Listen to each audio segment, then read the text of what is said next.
for the ones standing guard, for the eagle-eyed, for the knights in shining armor, and for all those who support them. We are Grainger, your experienced safety partner, offering supplies and solutions for every industry, committed to helping keep your facilities safe and your people safer. Call, click Grainger.com/safety, or just stop by. Grainger, for the ones who get it done.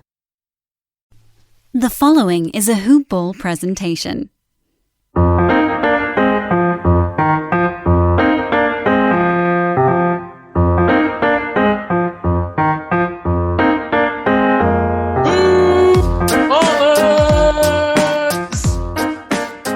Welcome back to another episode, another edition of Today in Sports Betting.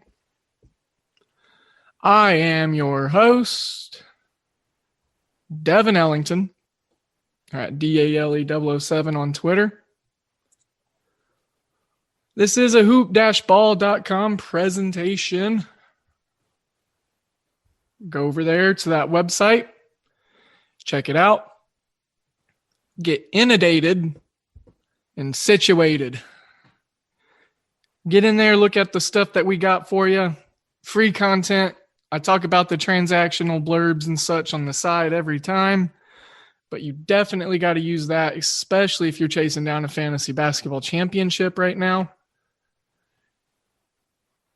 Very vital information. We got team coverage, box score breakdowns, DFS coverage, and then, of course, us, the wagering folks. $9.99, so 33 cents a day, less than your expensive latte. For 33 cents a day, you can have access to us in the Wager Pass. About 10 handicappers. Got 2 NBA guys that are hitting like right around 60%. Main man himself, Aaron Brewski's just on an absolute tear. It's just not even computable for me. But I'm glad he's on our side, and he is doing really, really well. Blake and I handle the baseball. And then we got Joe, Mr. Joe Campisa, getting in on the golf stuff. I won a golf bet yesterday. I don't know anything about wagering on golf. So, gotta love the diversity. Diversify your portfolio. Come join the Discord with us. Got to get in those Discord servers. Always chattering going on. As you know, we have a couple different shows sponsors, but I usually drop that in a nice recorded segment to tell you all about their stuff in the middle of the show. But I will let you know here in case you don't make it that far, which if you don't, shame on you. MyBookie.ag. You over there use promo code HoopBall. Get signed up, let them know we sent you, and get some awesome customer service over there. And then Manscaped, manscaped.com. You go over there, use promo code HoopBall20. You're going to get 20% off. You're going to get free shipping, and you're going to get some wonderful grooming items, some great tools. And Blake, I don't know if I'm supposed to spill this yet or not, but I got a secret package in the mail. It was from Manscaped. And I'm going to do this live. I'm just going to turn my video on real quick so you can kind of get it's a little shocking, okay? You're going to make me watch you use Manscaped's products? No, I'm going to show you what they did for me. Oh, okay. So I've used them. I'll take that. Lawnmower 4.0, guys. It's not even out yet. So my first experience with it was phenomenal. So, all right, here real quick, Blake, and then we'll transition into the actual show. All right, so I wish everyone could see it because it's kind of funny. All right, gotcha. Yeah. Dude, sick shirt. I know, right? Your entire getup is awesome. Yeah.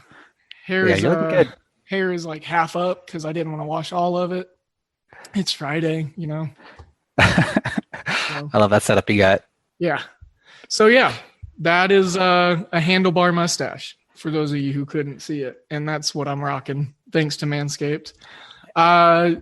I just like doing different stuff with my facial hair because it grows so quickly. And then Manscaped has the tools to do it. And it's like Play-Doh and it works out. That's sweet. I need to get me some of that for sure. Yeah. I'm starting to get the old man hair all over the place. Yeah. Man, I lose so much hair. I got so much hair, but I lose so much of it that it like worries me. I'm like, man, am I healthy? Like, is my liver okay? Yeah. Yeah, that's what you're saying. How are my enzymes? Like, am I all right? So,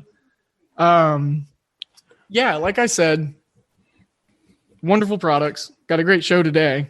For those of you who didn't notice, this is Blake, at Blake Lawatch on Twitter, Mr. Co-host here over on TISB. And we get hot and heavy on the diamond. And I'm on a 5-game losing streak. I have gotten so many bad breaks lately on team totals.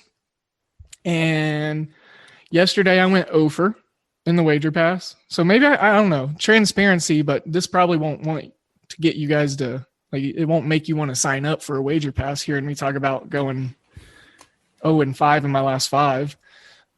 So, you know, it's baseball though. It's high volume stuff. It's what I mess with. And you and I both are kind of hovering in a spot we don't want to be hovering in. Currently. But, you know, it's the way it goes sometimes. Bro, it's just like, yeah, like all my leans. Like yesterday I had a lean in an early game. I didn't play it though. It hit. And then I played a game later and it didn't hit. And it's just, it's the picking and choosing that's going wrong for me. Yeah. Same here. I had the Boston total over yesterday, which that completely flew. Here, I got my personal card that I hand wrote yesterday on the plays I was gonna make. Yesterday was small. So I had Milwaukee Philly under 7.5. I tailed Harry Gagnon, Gas Gagnon, friend of the show from the Best Bets Corner and Odd Shark, all that good stuff. Cousin Sal and Brother Bry and the Parlay Kid, the Degenerate Trifecta podcast, Against All Odds, just real great guy. He gave out Milwaukee Philly, and I was already pretty much on it. But once he said it, I was like, oh yeah, I got to jump on that. Toronto, Oakland. I don't know what I was thinking. For some reason I wrote down under 8.5, and that was just stupid. And then Detroit, Boston over 8.5. I went Kansas City minus 135, which was just, I don't know why I did that. And then my team totals yesterday was Kansas City over 4, Nationals over 4.5, Miami over 3.5. None of those worked. Your first one hit. Brewers, Phillies. Well, yeah, that one, and then the Detroit, Boston one, but no team totals hit. Yeah. So I incorporated those 3 team totals into the wager pass, and then I left the winners on the personal card. But overall, just a bad day yesterday for me. Yep, exact same story for me. Wager pass, personal, whatever. It was just a weird day of baseball yesterday. But it's brutal. I think, I just saw something too. I don't know if you remember him being on the show or not recently, but Giles Gallant from I saw that, yeah. Odd Shark also. He, I'm trying to pull it up as we speak, so bear with me. He put some numbers out in regards to his personal betting on just nothing but underdogs in the MLB. Oh, yeah, I saw that too. I didn't realize that's what you're talking about. And Did you see what he tweeted out today, though? I just literally saw that. That's what I thought you were talking about. I don't like that. I don't like it either. What? Dude. Are you going to be sad now? I'm already, yeah. Yeah, I don't know what's going on. Well, that's like a buzzkill. You want to take the reins on the rest of the show? Nope. Damn. All right, so his MLB underdog report. Last night, the underdogs went 5-5 for plus 2.1 units. And since April 10th, he's played every underdog. He's 167-82, 47.9%, plus 45.1 units. That's nuts. So should we just blindly just play underdogs? Like, I think that's what you do. I know our boy Doug, that's kind of his strategy. Not blindly. He obviously caps them. Sure. very well, but that's his kind of philosophy is take the underdogs because they don't have to hit as much, and they pretty much do hit as much. Yeah. And you get the plus money. I just don't see why you wouldn't. At least like a couple days of the week just to test it, just to see, to play around. Today's not the day of the week to do it, though, because G-Dog actually followed up his numbers with some other numbers. And he said apparently Fridays is where MLB underdogs go to die. On Fridays, they're 20 and 38, 34.5% for minus 13.1 units. Yeah, that's got to be an anomaly, right? He's got actually the full days of the week right here. He's got a whole sheet. That's crazy. Yeah, it is. The only thing that I don't like about it is I feel like you have to play all of them or none of them, because picking and choosing, I feel like, is where you're going to go wrong. Sure. Because you pick 2 or 3 of them, and those are going to be the 2 or 3 that don't hit. Yeah. Or, of course, that's the way gambling is. But that's the thing that kind of stresses me out about picking the underdogs. Well, if you it's kind of like tonight, how many games are on the card? We got all the teams in action, I think it is. I'm looking. I got it up right here. We got 1, 2, 3, 4, 5, 6, 13, 14, 15. Yep. So all 30 teams. Yep. So if you take $1, I'm just speaking like low layman's terms here. You just take $1 and you put it on every single underdog tonight. So that's $15. How many of these underdogs we going to need to hit? Because there's not a lot of like crazy big odds. The biggest I'm seeing is plus 185 for Colorado against the Cardinals. I'm curious. Yeah. I mean, I bet you'd end up with $17 or something. I mean, I'm just going to rattle off like, some of the underdogs we got today. Royals against the White Sox. Baltimore against the Red Sox. Detroit against Minnesota. Cincinnati against Cleveland. Arizona against the Mets. Brewers are the underdog against Miami. Weird. That is weird. Toronto against Houston. And just looking at notable ones. Yeah.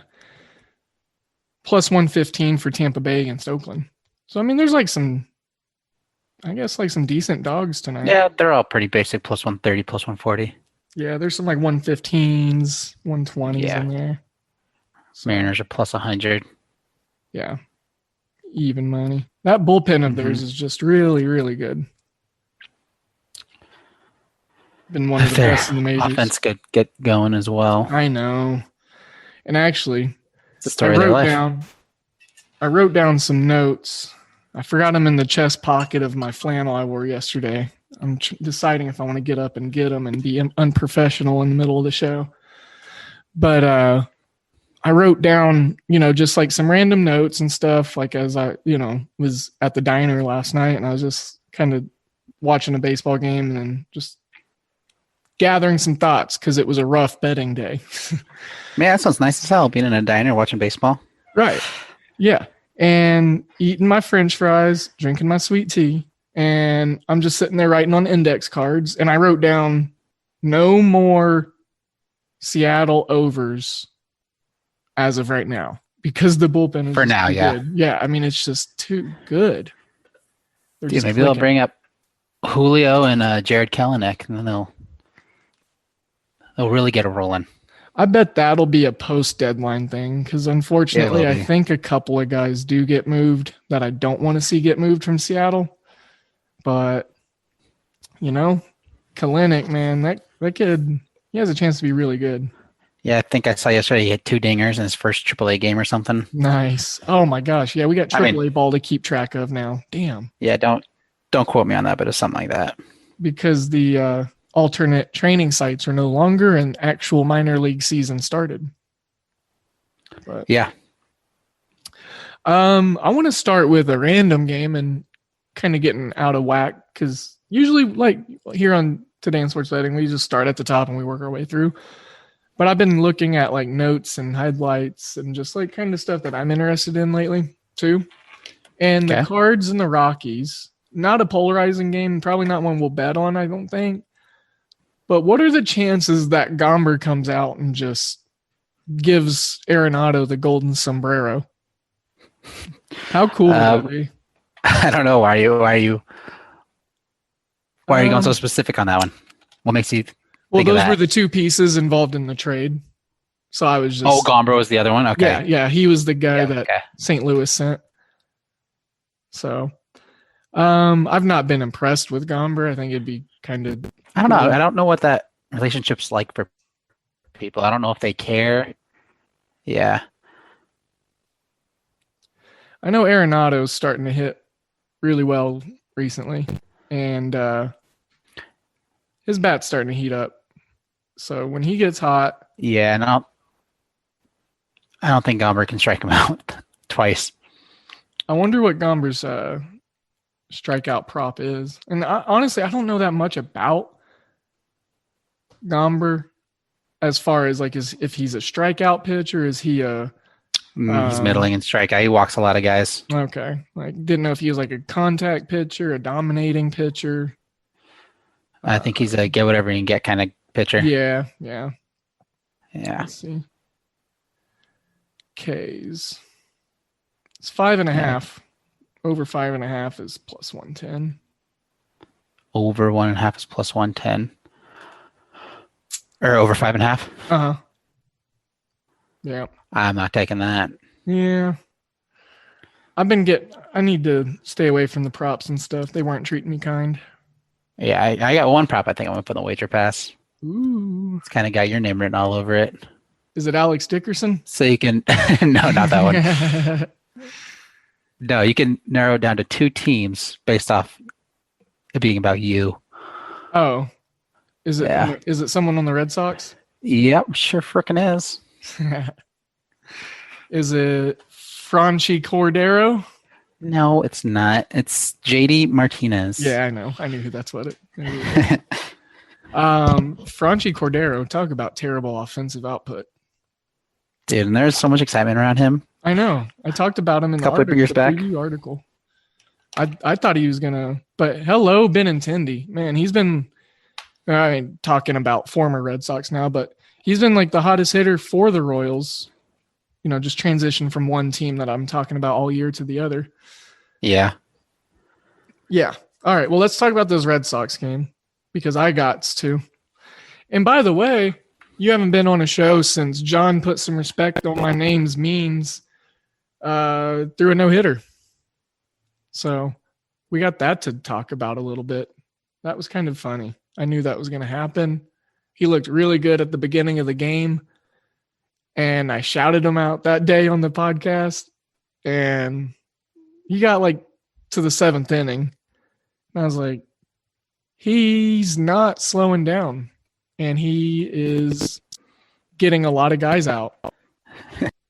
So it just kind of was something that, like you said, it's the rule. When there's a no-no going on, you watch it. And I thought it was even more just funny and ironic that it was John Means. Yeah. It was John Means punishing my team.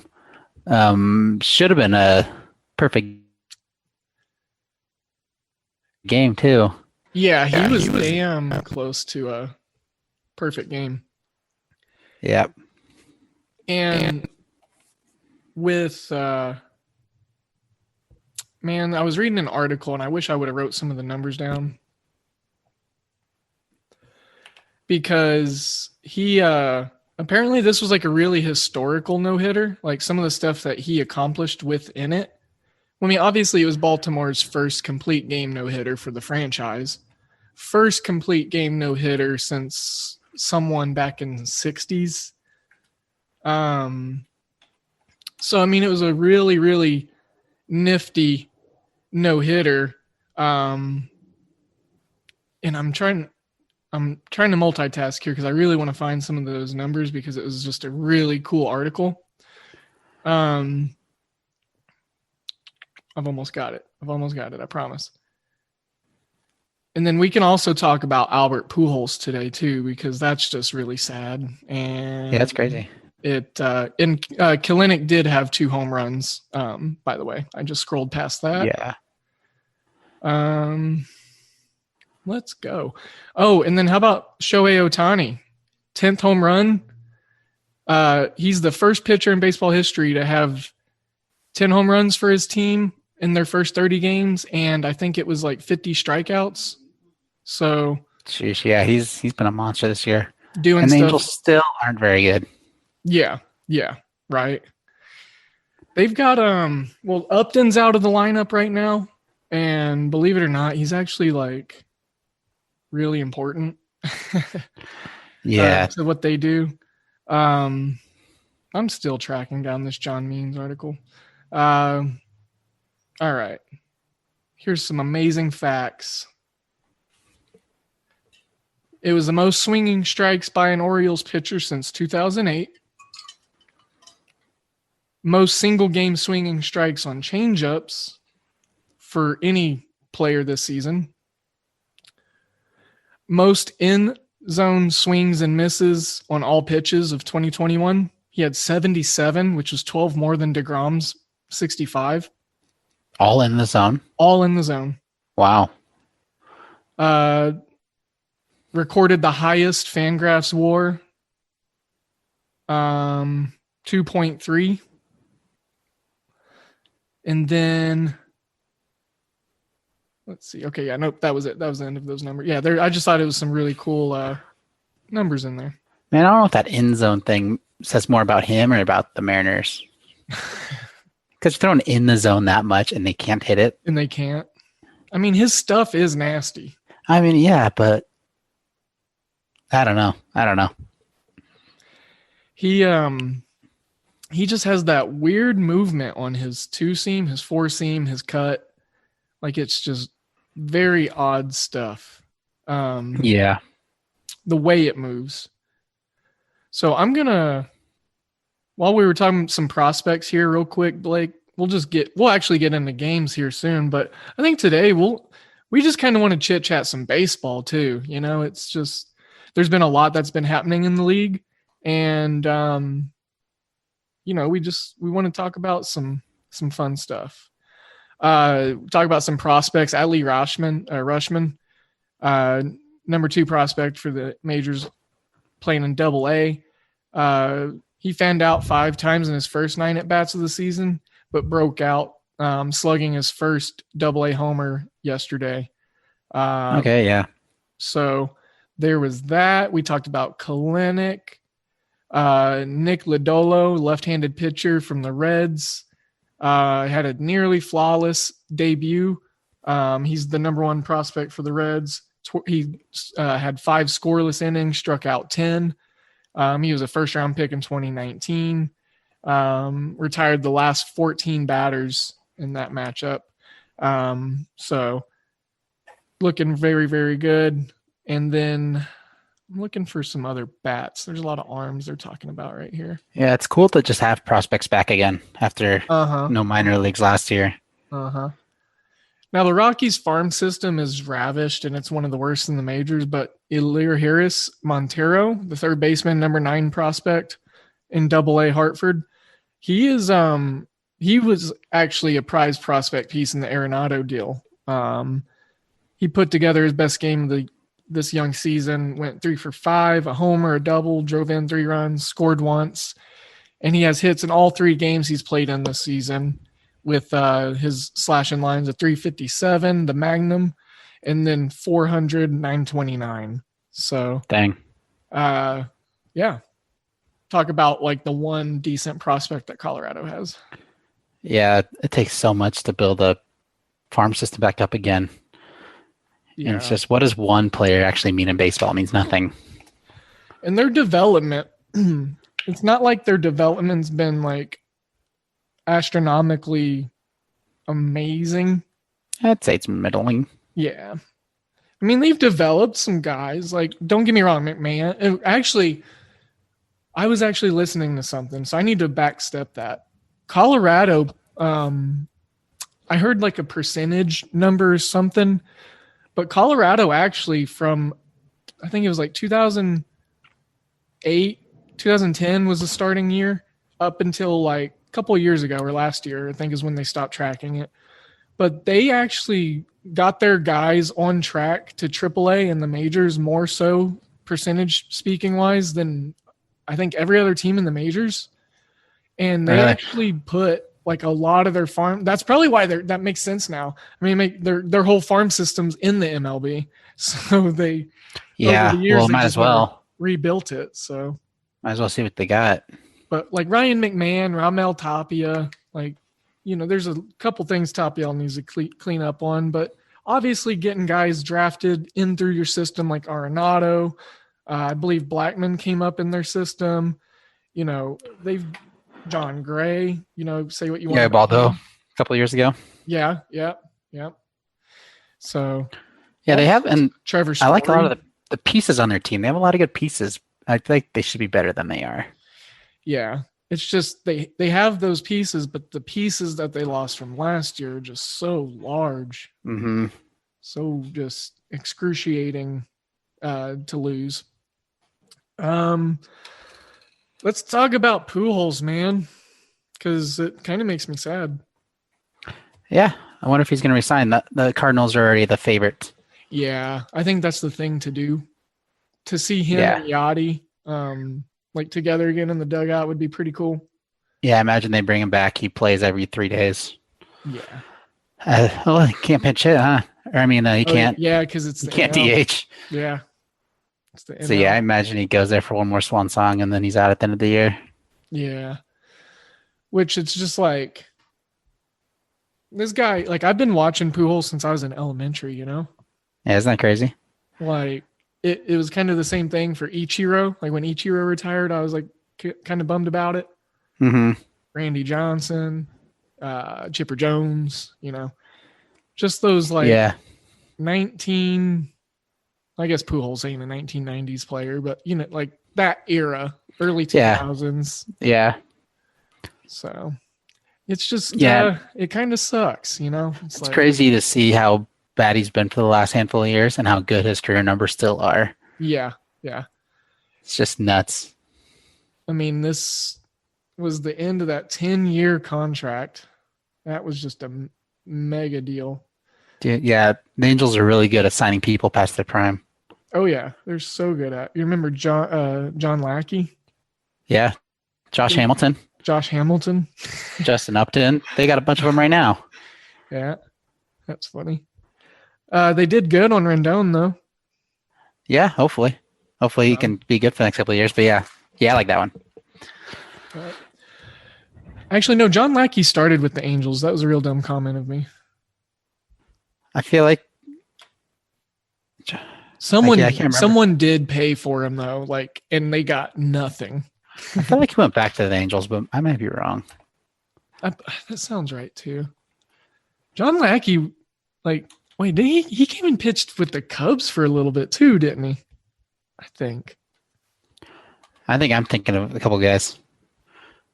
John Lackey. Yeah, he did. He's wearing a Cubs. And he pitched for the Red Sox for a while too, right? Yeah. Yeah. Uh-huh. Cardinals, Angels. Red Sox, Angels. Pretty sure the Angels drafted him. Oh, my internet's being very slow. Yeah.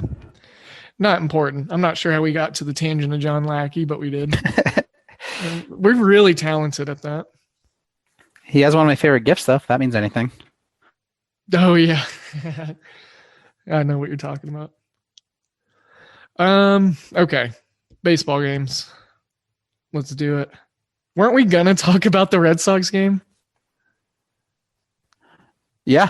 I think that's what I thought. That's where we started. And then we talked about John Means, and then we no-hitter stats, and then Pujols and John Lackey. Okay, anyways. Boston, Baltimore. Boston minus 157. Over under 8.5. Blake's got a player prop he likes in this one. If I'm going to be looking at anything, I would look at the over because A, Boston's offense is just scorching right now. B, they're giving up a lot of runs right now. See, Matt Harvey's on the mound and Eduardo Rodriguez. The Orioles love left-handed pitching, and I went on their team total a couple days ago against the left-handed pitcher, and it was a no sweat. They're at 3.5 right now. That's kind of what I thought they would be. So I'm going to have a couple different plays because I'm behind schedule for getting my 162 in for the Boston Red Sox. So I'm going Baltimore over 3.5 as the team total. I'm going to go ahead and grab over 8.5 in the full game also. Blake. Okay. I like the Red Sox total runs over 4.5. That's what my initial go-to was. Mm-hmm. Yeah, I'm not mad at that one. Especially they hit right-handed hitting really well, especially JD Martinez. Wink, wink.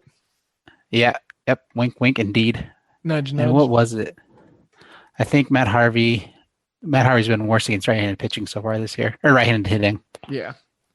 So Alex Verdugo, Xander Bogaerts, JD Martinez all hit over 340 against righties.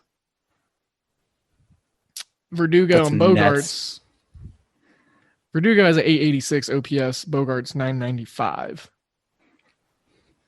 Yeah. Christian Vasquez just quietly hitting 318 against righties. So, yeah, I mean, any overplay in this one I think is going to be the way to go. Matt Harvey on the Red Sox side. Right, exactly. Now, like I said, I watched a couple of Matt Harvey starts lately, and by golly, he actually looks like a decent pitcher. Like he's setting his cutter and slider up off of the front foot side away on right-handed hitters right now, and it's just deceptive and nasty looking. Just kind of like floats in front of their hip and like across their face, and then catches just the outer part of that left side of the plate. So I am a little worried that Harvey's just going to come out and have an anomaly, great 6-inning start, like strike out 8 Red Sox, but I'm a worrywart. I always am. So yeah, I think Matt Harvey's confusing me because I think he should be worse than he is, but I also wouldn't be surprised if he stays where he is because he's throwing his fastball. He leaves a fastball right down the middle constantly, and he throws it so much. And he's brought his sinker back. He didn't throw it for a year? Sinker, he didn't throw it last year in 2020. That's the pitch I was thinking of, not slider. Yeah, but that pitch isn't doing very good either. It's not getting very good numbers. It's not, huh? It just must have looked a lot more impressive. What do you have his arsenal in front of you? Is that what you're sure do? At? Sure. So what? He's 3-pitch pitcher. 5. 5. He just doesn't throw a couple of them like hardly. Yeah, it's because he brought his sinker back. Yeah, he doesn't throw his changeup very much, under 10%. Right. Yeah. He just uses and even the curveball. Yeah, so he's mostly a 3-pitch pitcher. He can just throw a different seam fastball and throw a different grip on it. He throws it slow enough. It's like a changeup. Get it to spin a different way. Pitching's crazy. It's just the science behind it. You can look at it for hours and I still have no idea what's going on. Right. Yeah. All right. Yeah. So we got a bevy of decent little plays there in that game. Mm-hmm. Get this one out of the way. Pittsburgh Cubs, they're going to start at 120, which is 8 minutes from now. We're not getting to this one, obviously, folks, so we apologize. But it's the way it is. Minus 152 for the Cubs is a favorite. I don't think so. Pirates plus 132. I think there's value in that. Let's go ahead and get the Royals game out of the way. They're starting a series against the White Sox tonight, starting at 7:10. First guy on the mound for the White Sox, Carlos Rodon. That left-handed pitcher that's just throwing. He's like this year's Giolito for the White Sox. How Giolito was so phenomenal last year and just dominant. Seems like they just passed the torch to one pitcher from the next in that staff. Okay. Over 8.5. I like over 8.5. Just going to need the Royals to score some runs. I feel like the White Sox are not going to have any issues especially against Keller, his 8.06 ERA. A lot of people were expecting the White Sox to slow down after Luis Robert got hurt also. But I talked about Nick Madrigal, Yermin Mercedes, Tim Anderson. Like those guys were the ones, the veteran Yasmani Grandal. He still has some room to improve. But, you know, it's like those guys needed to step up and they have. So I like the White Sox to help fuel a total going over in this game tonight. And 4.5 on the White Sox team total. I think that's got some justifiable reasons to get down on it too. Yeah, that's definitely where I would lean if I had to. Yeah. I don't see the Royals doing much against Rodon. They do hit lefties really well. Like if you're going to put them against one side or the other, you want them to hit against lefties, but this guy's just, he's pitching at another level right now. Yeah, he's finally become what we want him to be. Right, yeah. Because the last couple of years, he struggled quite a bit. Yeah, he has, but this year he's turned it on. He's top percentiles on a lot of stuff. Yeah. He's like, he's a power pitcher, but he can also be deceptive and nasty too. Yeah. He's got a little Glasnow in him. He very much does, yeah. The Glasnow is half full. Yeah, nice. He throws his fastball up high and he throws a slider down low. Yeah. And that's what you need to do. If you can command it, it's unstoppable. And his tailing action. You know, he can throw his four-seamer off of the plate and it'll kind of cut back in. It's just really, really sexy. Yeah, I agree. Pitching porn. Pitching porn. Like food Dude, there's a market for everything on OnlyFans. That trend. Hey, the food porn thing was hey, Blake, I think we got $1 million idea here, bud. No, I agree. There's a market for everything. Mm-hmm. Especially if it's associated with porn. Yeah, just put the word porn on it. Yeah. I mean, people love food, but look at what the hell they did and flipped out on with like the food porn stuff. Yeah. Goodbye, hoop ball. Hello, pitching porn. Pitching porn. Be like a side segment where we break down. Yeah. Slow. I'll talk to Dan about it. Yeah. We'll pitch the idea to him. He'll be fine. We'll pitch the pitch porn idea to him. Washington, New York.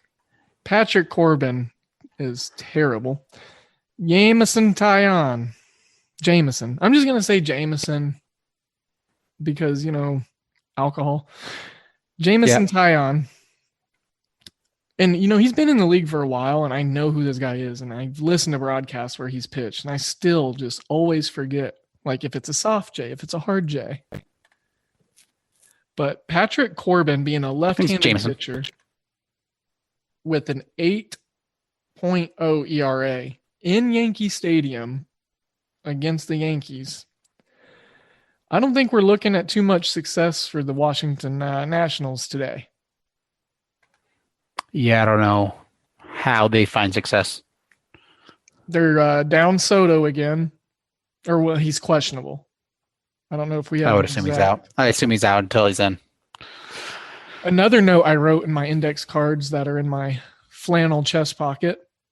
No more Washington team totals without Soto. Yeah, I can back that.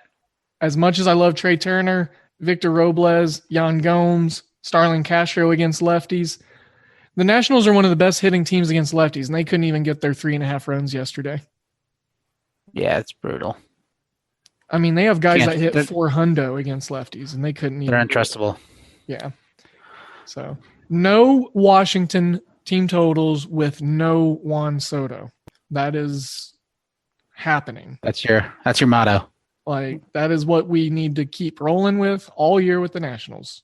They're already on my do not bet list as like a team in general. But, you know, like on sides and stuff. But, you know, team totals, they're starting to just like wear me thin in every department. I'm starting to just not like looking at these Nationals games. Yeah, and that sucks because I feel like they're going to be good. Yeah. Once Soto gets back, they will be good. Yeah. And if Corbin can figure it out, what the hell is wrong with him? The Nationals are plus 160 as an underdog, over under 9.5. Getting even money, which I find strange. What is even money? 9.5. And that's on Oh, okay. Bovada, though. Yeah, my bookie has 8.5 minus 115 for the over. Oh, there we go. Okay. Oh, yeah, my bookie. All right. Well, I'm jumping right on that. I was scrolling through my tabs. Didn't quite make it to my bookie yet. Yeah, that's a weird number for Bovada to roll out there. Yeah, it is. I feel like the Nationals should be getting more money as the underdog. Yeah. Yeah. Money line's plus 150. I feel like it should be like plus 180. Yeah. Because they're going to need all the luck they can to win this game. Yankees, though, I think they got a couple guys banged up. Gio Urshela. I saw someone else on the injury report. Oh, Urshela's still out? That sucks. Odor. Odor is out indefinitely. And then Urshela is questionable. Yeah, that's fine. Whatever. Odor's fine. He's not like an offensive piece anyway. No, he's not. Urshela, though, I like him a lot. He's going to be real good. His bat was starting to come alive. Yeah. So, Minnesota, Detroit, 6:10 p.m. Central Daylight Time, Daylight Savings Time, CDT. Matt Shoemaker, God, he's terrible. Tarek Skubal, God, he's terrible. Yeah. Like, how do you handicap a game with such bad pitching? Like, do you just automatically jump on the over, even though it's Detroit and they just? Well, I mean, they actually scored a crap ton of runs. No, I think they want you to automatically jump on the over. Yeah. Under 9 is getting some shade. Minus 115 on my bookie, minus 120 on Bovada. Yeah, they want you to hit that over for sure. Shoemaker's got a 7.83 ERA. Tarek Skubal, he's 0-4, 6.14 ERA. Yeah, and his expected ERA is 9. Jeez. So he's doing better than he should be. Like, it's got to be over or nothing, or is that too obvious? I think that's too obvious. That's what they want. But it's just these pitchers, though. Like, if the pitchers are, the wind, the wind's blowing out. Possible light rain. Yeah. I don't think you can mess with it with that possible light rain. That could turn into heavy rain. It could get more windy. They could just postpone the game. I think, yeah, you just move on from that Minnesota. Yeah, Detroit. I don't like any angle in that game. Yeah, especially with the inclement weather. Battle of Ohio, Cincinnati, the Red Stockings, and Cleveland, the Indians. Wade Miley, the lefty, 2.67 ERA going against Zach Plesac, the righty, 4.78 ERA. Cincinnati's been struggling. They've been struggling a lot lately. Well, I say that, but they've just alternated wins and losses over their last 5. But in their last 10, they're 5-5. Cleveland, one of the hotter teams in the majors, and they're 8-2 in their last 10. They're scoring a lot of runs right now. The Cleveland Indians are. They're 7-2-1 to the over in their last 10 games. And if I'm going to be looking at anything here, go with the hot bats, like I'm not picking a side. Minus 145 for Cleveland seems a bit juicy for me. Over, like I said, over under 8 right now. Getting some shade, minus 115 to the over. So I'd probably look at the over, and then I'd also look at a team total. Don't think we have any posted right now for Cincinnati and Cleveland. Trying to find them, but first glance, I'm looking at the over because, well, the Indians' bats are just too hot right now, and they hit lefties pretty dang well. Jose Ramirez specifically, Carlos Hernandez, his OPS is decent. Austin Hedges is still getting worked into this lineup. Jordan Luplow shows sneaky power.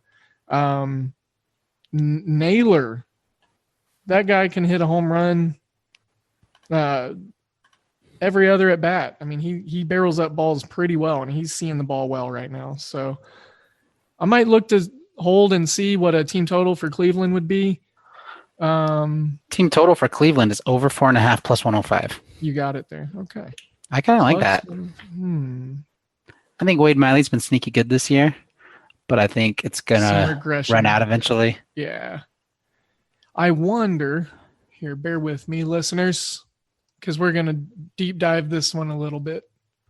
I'm going to pull up some specific, like, pitcher, batter history. Let's see what Mr. Miley's done against this Cleveland team in the past. Just doing some scrolling. Scrolling.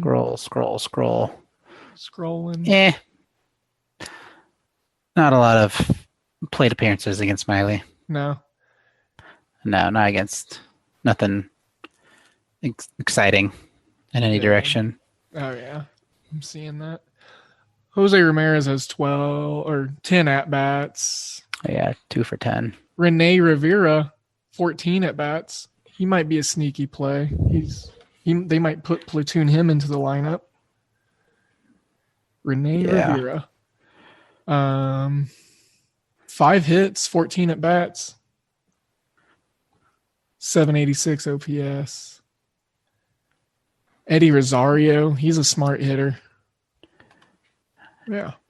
I just like what Cleveland's doing right now, and I like enough of it to back the total. Yeah, but against left-handed pitching, they're really not that great.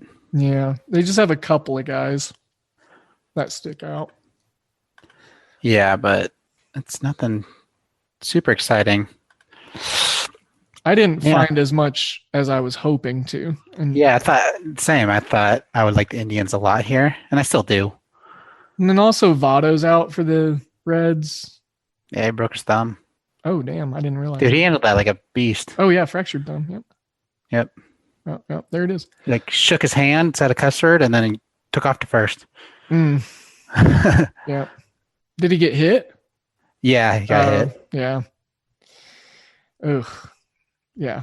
I had a really bad thumb injury, so I always hate thinking about those. Yeah, it looked nasty. It was like hit his thumb straight on, like when you jam your thumb kind of thing. Jammed it like that. Ow. Yep. So I was running a curl route in high school, and when I busted out of my curl, my freaking cleat came out from under me, so I shoved my hand in the ground before the ball came at me. Still caught the ball, I will say. Right. But when I threw my hand down in the ground, I led with my thumb, and kind of like that baseball, it just took my thumb all the way, like cocking a gun, you know? Nasty, yeah. I cocked my thumb. Oh, dude, I can still get it to do some wicked stuff. But that was such a weird feel. It was like that whole right side of my hand was stuck, you know, because it was just like, ugh, yeah. Anyways, sports injuries. Okay, so not a ton of value on that game, and I don't really like a position on that. At first glances, I was like, ooh, Battle of Ohio. I got to get in on this. The over probably is going to happen. I like Cleveland. Look what they just did to the Royals. I see something I think you might like. Your boy Winker. If he gets a little winker dinker, he's going against he's hitting righties pretty damn good this year. Yeah, he is. And a lot of home runs. Well, he's only got 5 at bats against Plesac, no hits. Yeah. 1 strikeout. So if I'd be interested to see what kind of pitches he hits well. Yeah, that's why I say I wonder if it's just the way Plesac stuff moves for him, or what. I mean, it's only 5 at bats. It's fairly negligible. Yeah, I mean we could throw that out. But if he's gonna get 3 official at bats tonight, how much could we expect that 5 to extrapolate out to 8? I don't think you can much. Yeah. I think, man, I don't know. That's what is so weird about numbers and probability is because each argument can be the same. You're like, oh, it could teeter here. This is where it could, flop. Yeah, of course. But then you're like, oh, but this is where it, elongates and where we can remain holding value in this and blah, blah, blah. Yeah, Plesac relies on his fastball the most. Almost 40%. Winker is balling against fastballs. He's got 466 WOBA. And then Plesac, second pitch is the slider. Give me 2 seconds. Update. If Winker hits sliders damn well. Me. Yeah. Middling. I was going to say, he's just like a fastball guy. He's got a 0.3 WOBA, or a 3 WOBA against sliders. Yeah. Well, listeners, I'm sure you can hear my neighbors chopping their lawn, so I apologize. But I forgot to shut my back door. And my daughter's yelling at me. So this is what we got going on right now, guys. Daughters, lawnmowers, all that. Much rather have a daughter than a lawnmower. Yeah. I hear you. Okay. So holding on the Winker stuff. I want to like that Charlie Day meme from Always Sunny in Philadelphia, where he's got like he's trying to figure out the who pooped in the bed episode or whatever it was. Yeah. And he's got like the crazy like red string like board going on. Like, that's me with my sports bets. Yeah, I feel you there. Arizona, New York. Zach Gallen, Drew Peterson, lefty. You might have to uncover something for me on David Peterson. I'm sorry. I think there is a Drew Peterson in the league. David Peterson with a 4.81 ERA. I don't think he's that good, but I think over his last start or two, he's had some decent success. So as far as his peripherals go, I'm just not sure what he's expecting to do or expected to do. Arizona does light lefties up pretty well, just based off average and upgrades in certain guys. Nick Ahmed becomes a non-offensive threat to an offensive threat. Eduardo Escobar, great hitter. Carson Kelly hitting 438 against lefties.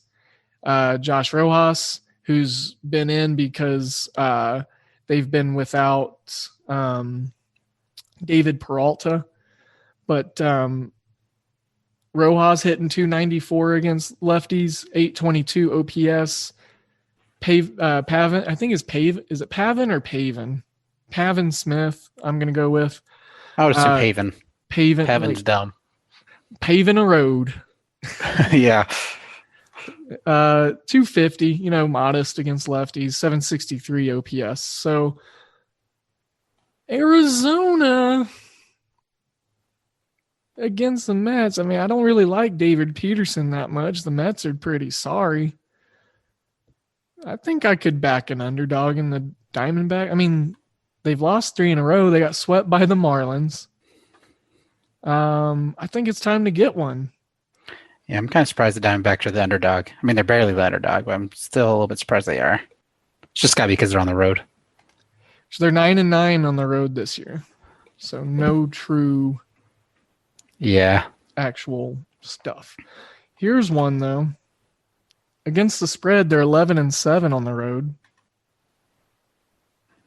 Okay. Not sure what the run line juice is. We can get back to it.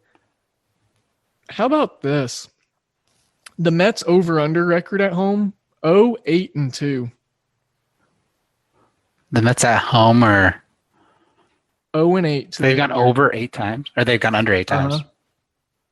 With 2 pushes. Yeah, it's because their offense sucks. Yeah. And because DeGrom pitches half those games, or 20% of those games. I wonder. I was gonna say there's 10 games there.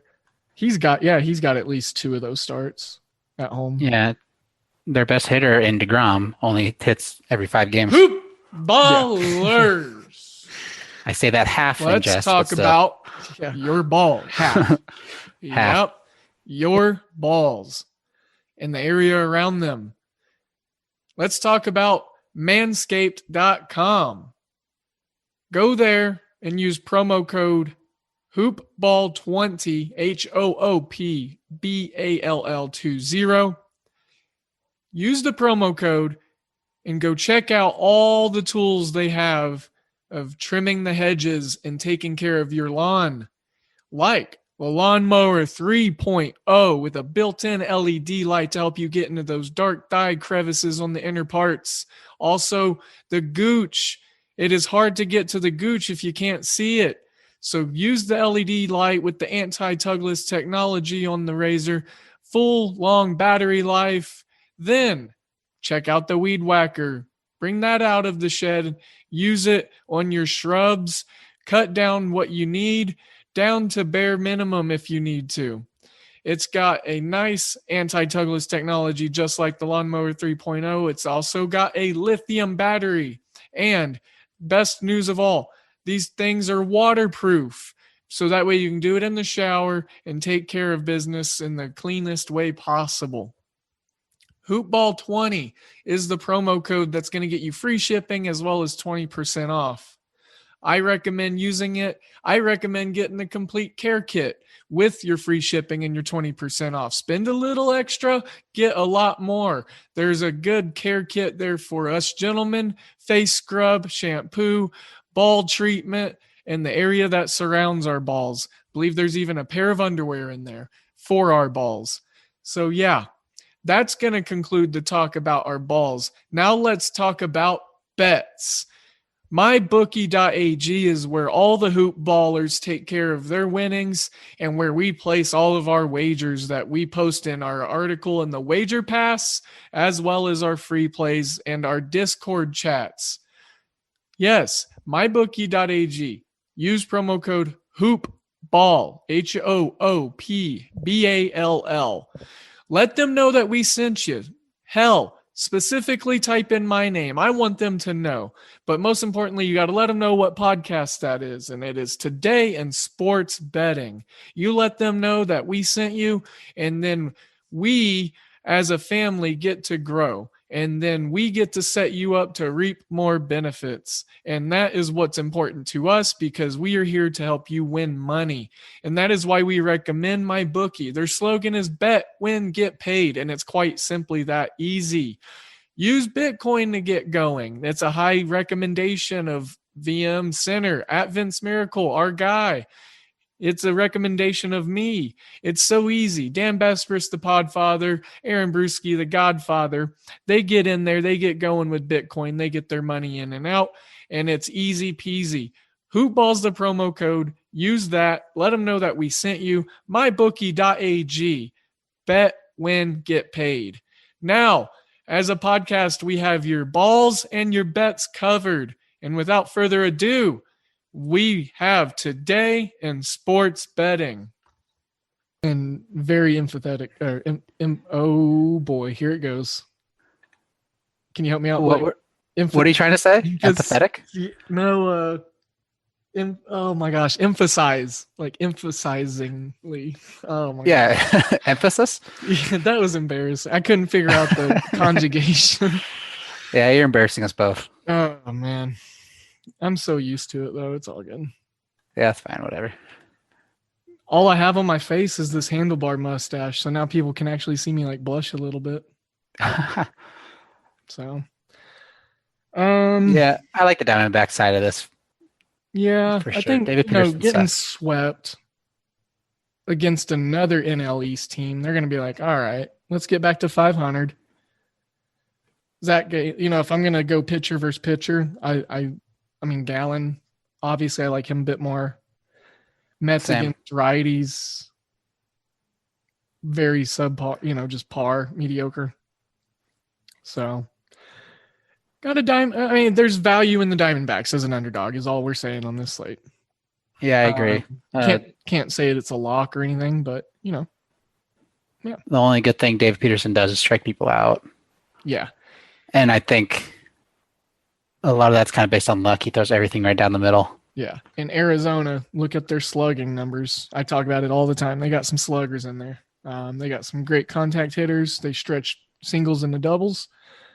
And if they can get a good start out of their starting pitcher, Well, I say that lightly because their bullpen might give up like 7 runs. Yeah, that might be a first half kind of bet right there. Yeah. But for value's sake, I believe there's value on the Arizona side. Milwaukee, I agree. Miami. I don't think I'm too high on this one as far as a betting angle. I believe we have a phenomenal lefty-on-lefty pitching matchup here with Suter and Trevor Rogers, who's just been dominating for Miami. He did get roughed up a decent amount his last start. He looked a little, wonky. His control was bad, walked a lot of guys. But when he's on, and, Milwaukee's without Christian Yelich again,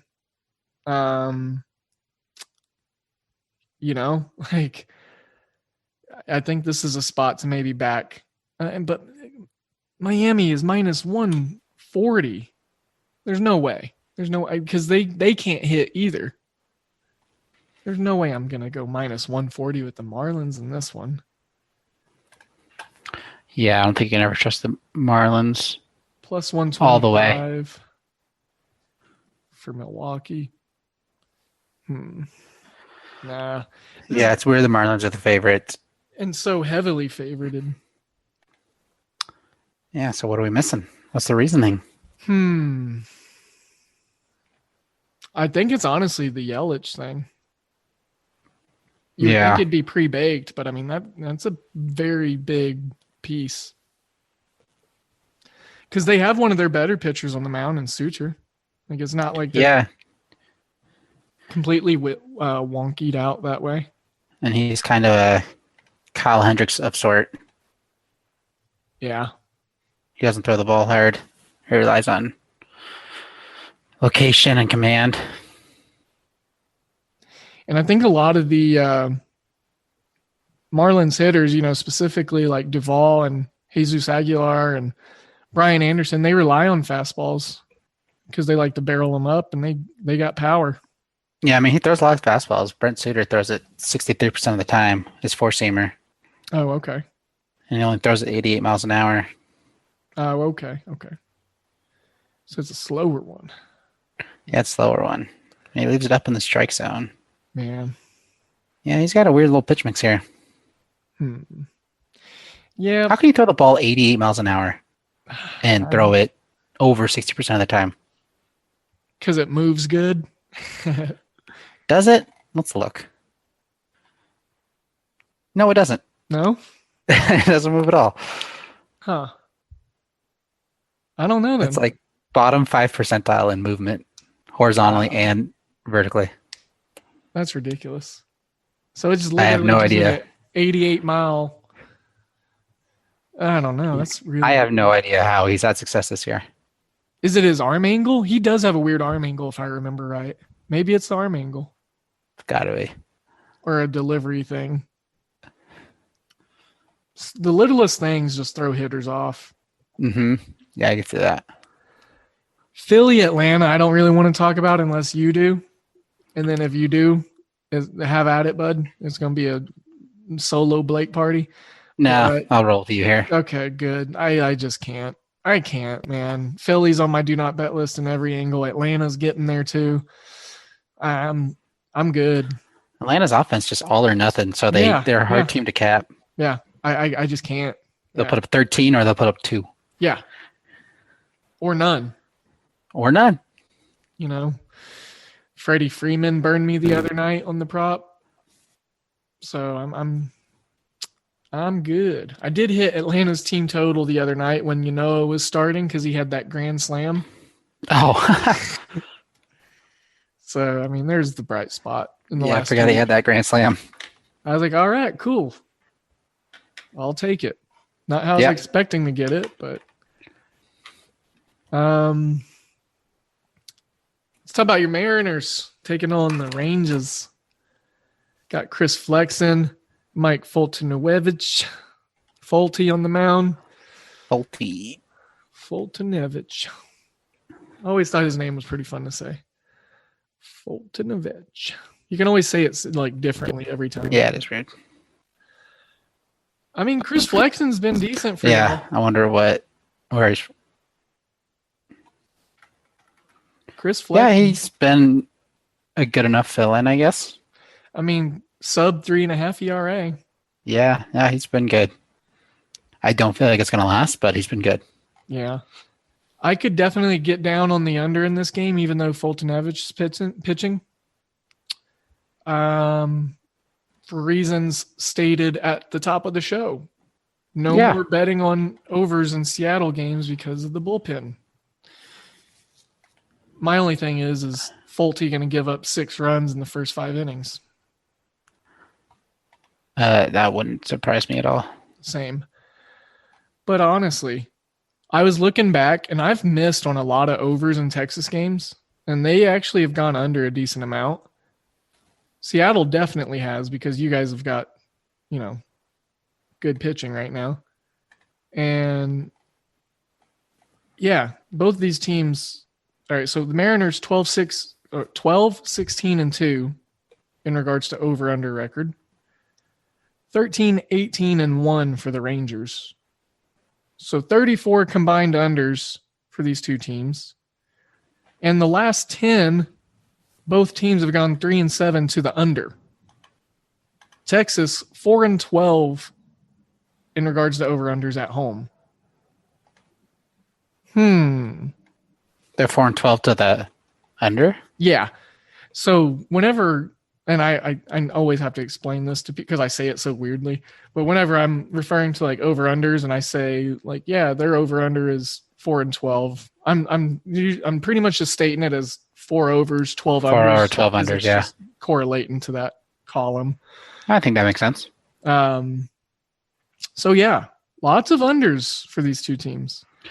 Yeah, Texas does not score nearly as many runs at home. Almost 2 less runs per game at home. Their team total is 4.5. Under's getting some shade at -120. Yeah, take the under on that. I'm going to roll full game under. Probably going to regret it after the first 2 innings. Yeah, as we tend to do. But, I mean, Texas is terrible at home offensively. Your Mariners have this great bullpen going right now. Chris Flexen, if he can just get the job done for 5-6 innings. And no offense, but y'all's offense ain't that great either. Oh, sure freaking isn't. So I think that's a good spot there. Yeah, I like it. Rangers don't hit righties very well. Especially Gallo. Yeah. Gallo's not good against them. Sub 200. Yeah. Not good. Yeah. Mariners don't hit righties very well either. Shit. Featuring Lawich Little. Toronto, Houston. Ross Stripling. Urquidy. Another name. Urquidy. It's your kitty. Don't say that. Get him in the litter box. That's yeah. Honestly, just based off pitching alone, without deep diving in this one, because we got a few games here, but we should probably wrap up soon. But Toronto, Houston, Ross Stripling, your kitty. It just, I'm seeing a whole lot of love within the market and the industry on him today. Seeing some metrics and numbers and stuff that look good. Toronto was just involved in that offensive showcase of a series against Oakland, and that was exciting. And I think it's time for their bats to maybe come back to life or come back to earth a little bit. Ross Stripling's at 6.3 ERA on the year. And George Springer out indefinitely again. Joe Panic questionable. Important infield piece for depth reasonings. And then you've got the Astros that have Alvarez, Gurriel, and Brantley all hitting over 300 against righties. You've got multiple 900 and 800 OPSs throughout this lineup for the Astros. I think where I like this spot. What spot I like here? Man, nope, never mind. 5 runs, that's a lot. I was hoping I could get 4.5 for Houston. Yeah, I don't know what angle I would like in this game either. Like Houston straight up, but minus 145. It's like not helpful. And we were talking about the underdogs at the top of the show, but it is Friday, so. That's true. I don't know what that means really, but. Well, underdogs have been terrible on Fridays this season. Yeah. According to G-Dog. I'm sure there's some science behind it, but I don't think it's anything. This is a tough one. I don't like this game. Yeah, I'm starting to feel the same. Like I stared at that minus 145 for a good while. I think the Astros should win this game. Just like a $10 bet on the minus 145 to clear in a little bankroll. Like I could see that happening. Where is this game on my bookie? I lost it. There it is. Sheesh. What's my bookie got it at? I was looking at consensus odds. It's got 145 on the money line. Yeah. Plus 135 on the run line.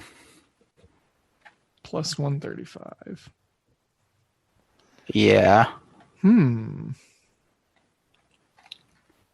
Nah. Can't be getting down with that. I don't like anything about this game. Maybe the Astros first 5 run line. Minus 110. So I think they should light up Ross Stripling. I think we got enough sample size now that I can start jumping back into first 5 bets. I was thinking about that yesterday. I was like, man, I just want to play. Like, I love first 5 bets. I played them a lot last year.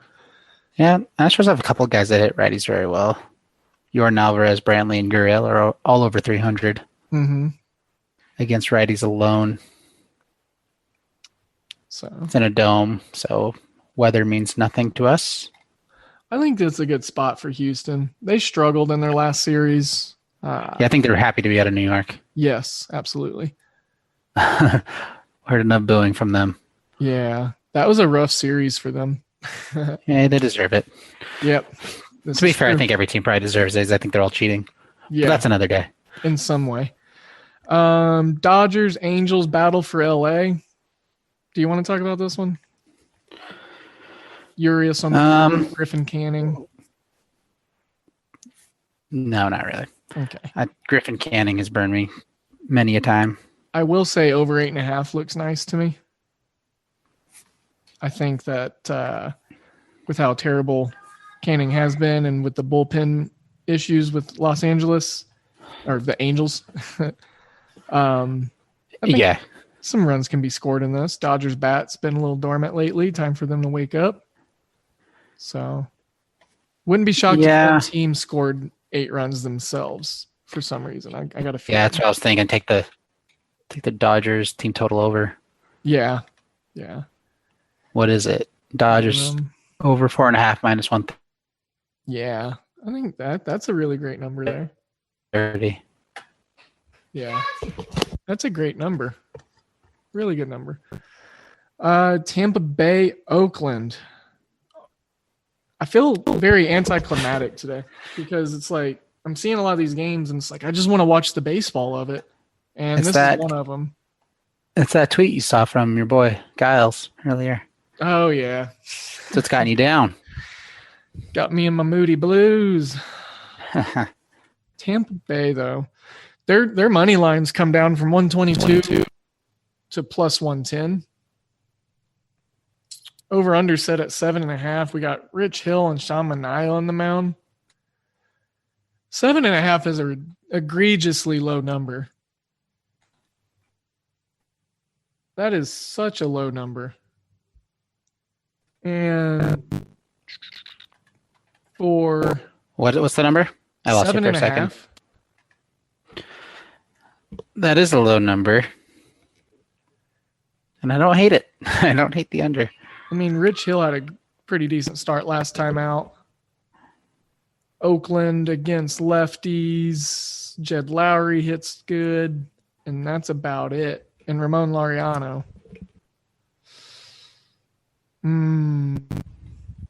Yeah. And Rich Hill, I keep wanting to fade him, but he just keeps doing it. Yeah, I faded him too good.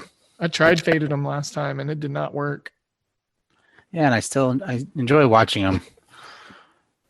Yeah.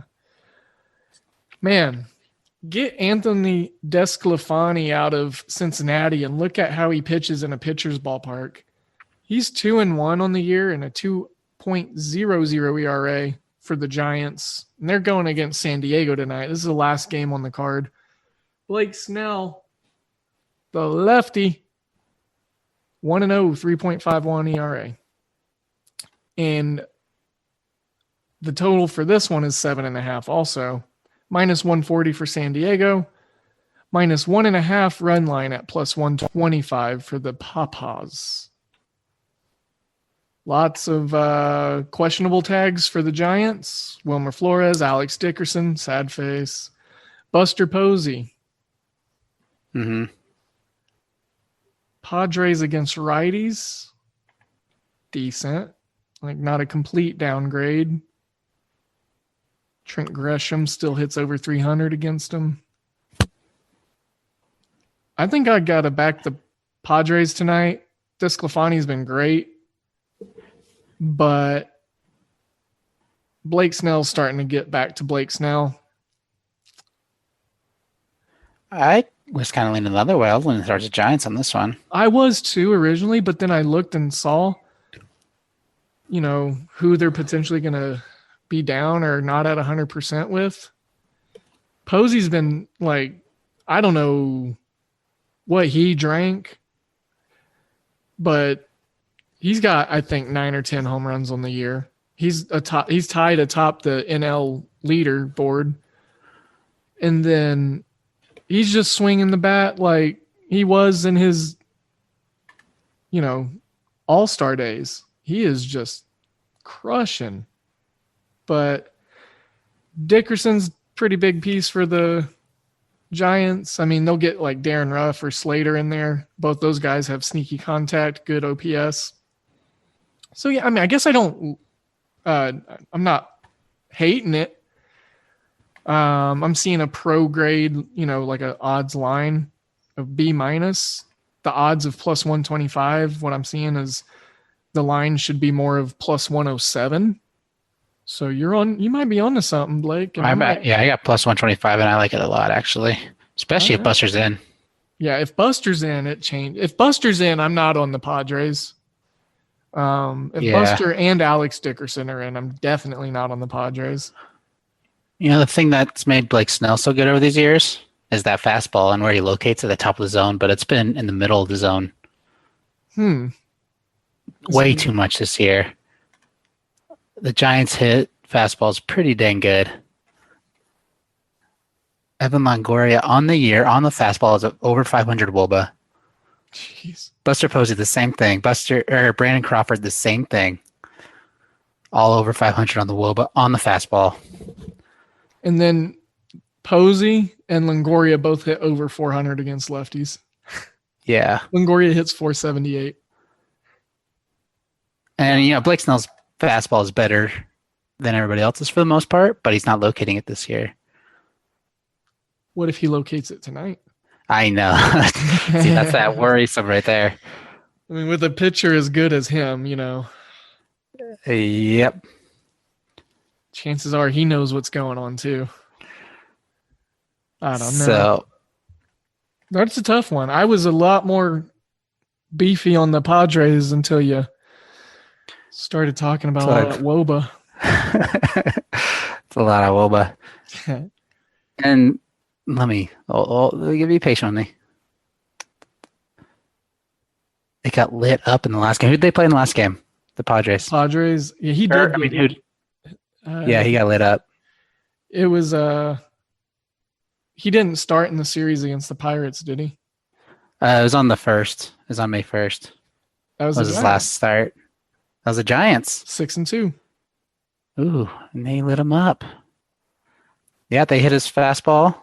They hit his fastball, 433 WOBA. Oh, wait. 625 slugging. Padres won 6-2. I'm sorry.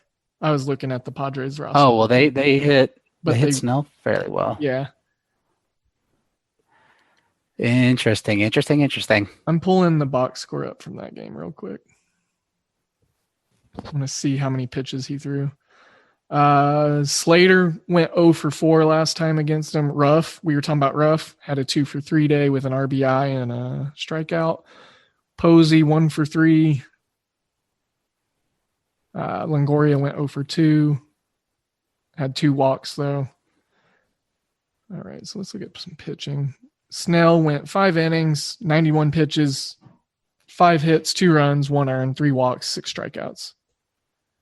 So nothing exceptional in any direction. Oh, wow. Desclafani was the other starting pitcher. Oh, so we got a rematch, huh? Last time, too. And his line went 6 innings, 76 pitches. Dang. And then it just all fell apart the last few batters he faced. 3 hits, 3 runs, 3 earned runs, 2 walks, 3 Ks. Okay. So it was like the very first part of the 7th that he went out for. He shouldn't have. Yeah, I wonder if that's a normal thing for Disco. It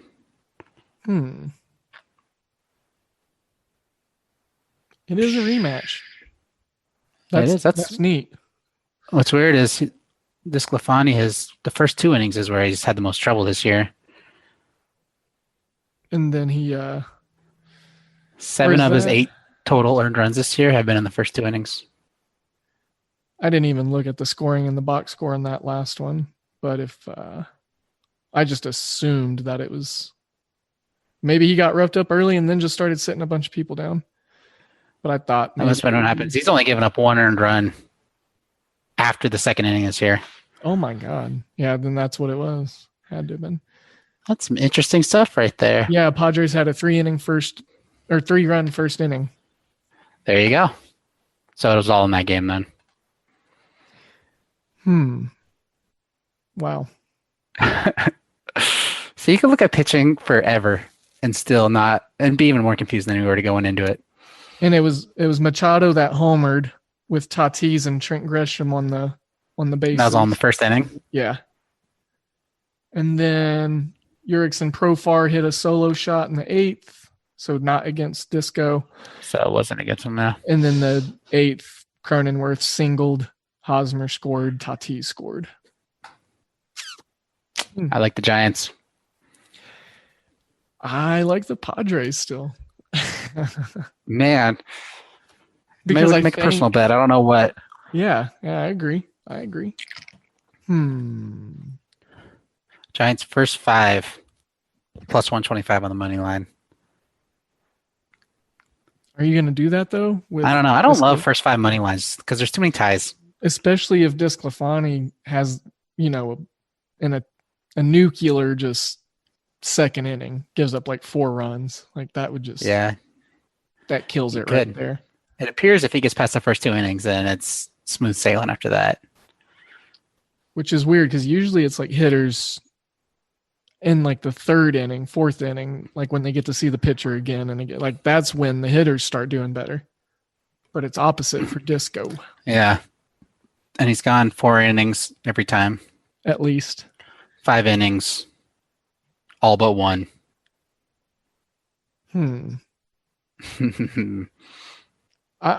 Man, this is a tough one, but I feel like there's something there for both of us, like on both sides.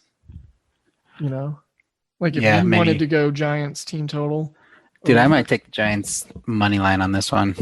Yeah. Plus 125, that's too much. They're close to even money as far as value speaking. So how about I take the Padres, you take the Giants, and if you win, I tell you good job. And you send me your you send me that gift you got from Manscaped. Yeah, exactly. Yeah.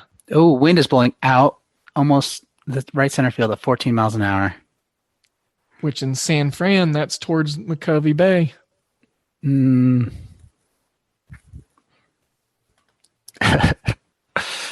Yeah, I like Giants money line on this one. So that means you're going to be right. So congratulations, you win. We'll see how it goes. All right, board bet. Put it on the board. Bet. I got the Padres. Blake's got the Giants. We're going to have to make a board because this is our first real big disagreement. Yeah. It's all dependent on Blake Snell's fastball, really. Yeah. I think it's where he all dependent on that. And Disco's first 2 innings. Yep. So very fun things to keep an eye on, just baseball speaking wise. Like, so as we gain this data and, we are looking at things presently, but as we, move into the team's next game and like other positions to find value in. Mm-hmm. So, all right. Well, hey, the Cubbies are winning 2-0 in the bottom of the second. Yeah, I saw that. Go Cubbies. Hey, you can score some runs on the Pirates. Good job. Congratulations. Yeah, I could almost do that. I still can't believe people were trying to say that they're going to win the division this year. The Cubs, well, they did last year, didn't they? Technically, yes. Yeah, they did. It was, no one cares because who cares about 2020? Yeah. And then they got first round bounced by the Marlins. Ugh, Marlins. Like they just shut the bats down. It was gross. Yeah, that's how the Marlins win. I do like the Marlins though. I do too. Fun team. Well, Blake, we got a full MLB card. We talked about every single game, every single team, a lot of players, a lot of things, a lot of numbers, a lot of angles. I don't think we need to dip into any light NBA stuff like we talk about with you and I on the show. Super volatile. Yeah, if you want NBA, just get a wager pass and go to Aaron Brewski. Right. Because he's like Troy 105. and Dan, yeah. Here, let me pull his record up. We got it right here. It's get ready for this, y'all. This is ridiculous. Let's see what it is.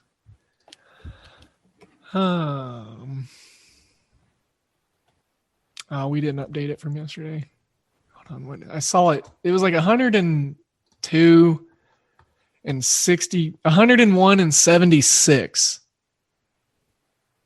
That's crazy. That's his post All-Star game break record. Just post All-Star game.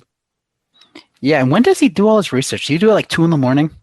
He gets it as soon as it comes out. He's always the first one in the wager pass. He is, absolutely. Even when I post my plays at 4 a.m. before I go to work, he's already got 6 plays up. Yeah. Like, look at this is what makes Bruce such a mastermind. Like, I'm going to read off his plays in the wager pass. Well, I can't do that. I'm going to tell you how much line movement there's been since he uploaded his plays. And it happens every time because he overnights, but he's always right. The Celtics game has had 2 points of movement in his favor. The Jazz game has had a 1.5 of movement in his favor. Yeah, and that's every play. He gets it in early, gets it in way ahead of everyone, way ahead the market corrections, and like I said, post All-Star break, 101 and 76. That's a winning percentage. That is a winning percentage. So, all right, bud. I say we wrap this one up so we can get ourselves situated to indulge in some baseball. I see the Discord blowing up from Keith, Mr. at G1 Innsberg B3 ATS. So it's Ginsberg Beats with a G1 and a B3. Mm-hmm. I got some basketball props I need to go snag. I've got some baseball stuff I need to research. And I guess I got to edit this show too. So there's that. But we got some baseball to check in on our Friday night, bud. Yeah, we got a lot going on today. Yeah. And then we just get to roll right into tomorrow, to Saturday. Weekend, So, yep. Sunday. I've been enjoying Sunday baseball a lot lately. I wish I could. I'm at work until they're all done pretty much. Yeah, that's a bummer. Hate that for you. Yeah, I get off and there's a Sunday night game, thankfully. Yeah, at least there's one. All right. Well, he's at Blake LaWatch, LAWATCH. I'm at DALE007. And we are at Hoopball Gaming together collectively in a fun joint effort. And then hoop-ball.com, of course. Go over there, check the website out. Please do not forget about the 5-star reviews on Apple Podcasts. You'll see it tagged. You'll see a link. You'll see all that in the show description. 5-star reviews, screenshot it, send it to me, send it to Blake, send it to Dan, send it to Hoopball Gaming. Find someone and just send it to us because it's going to get you a chance to win some money. Free, no strings attached, friends with bets, FWB, money. You want your money to have benefits and you want to be able to win more money with it. So we're just trying to give you money so you can start building a bankroll and grow with us here. So take it and run with it is what I say. And for that, this is Friday's edition. So we will be back Monday. I believe Vince will be back at the helm on Mondays. He's been big promotion, man. Yeah, he's been just not able to even pay us any mind, which is okay because life comes first. And got a huge upgrade in work life from his words. So congrats to Vince at VM Center, our guy over here. He will be back in the lab with us starting next week. And then I leave the lab. I leave next weekend to go to Georgia for a few days. So I will be missing 2 weeks from now for a couple days. So that's why we got a great team. That's why we got these folks built up. Like, we got to have it. Y'all got to have the content. So it's what we want you to have. So Blake, I do not want the Giants to win. And with that being said, I hope you have a great night. Yeah, man. It's going to be the first game to end in a tie in 100 years. Yeah. What? Not counting All-Star games. Like, it just ends because of Yeah, it'll end in the eighth inning after rain, and then they'll just call it a tie. Yeah. Then we both lose. That'd be fitting. Or we both win. No, we'll both lose. All right, optimist. Life's not that good. Optimist Prime. All righty, bud. All right, well, let's get this one rolled out, and I'm going to start unraveling this red carpet for these listeners' ears. And as always, I am sending you all of my good vibes and all of my good energies, except for Blake's Giants tonight. And we will see you back on the next one. Y'all be safe, be kind, and find something nice out there to do over the weekend for someone. Blake, take care, bud. We'll see you around, all right? Yeah, later, man. I'll see you. Awesome.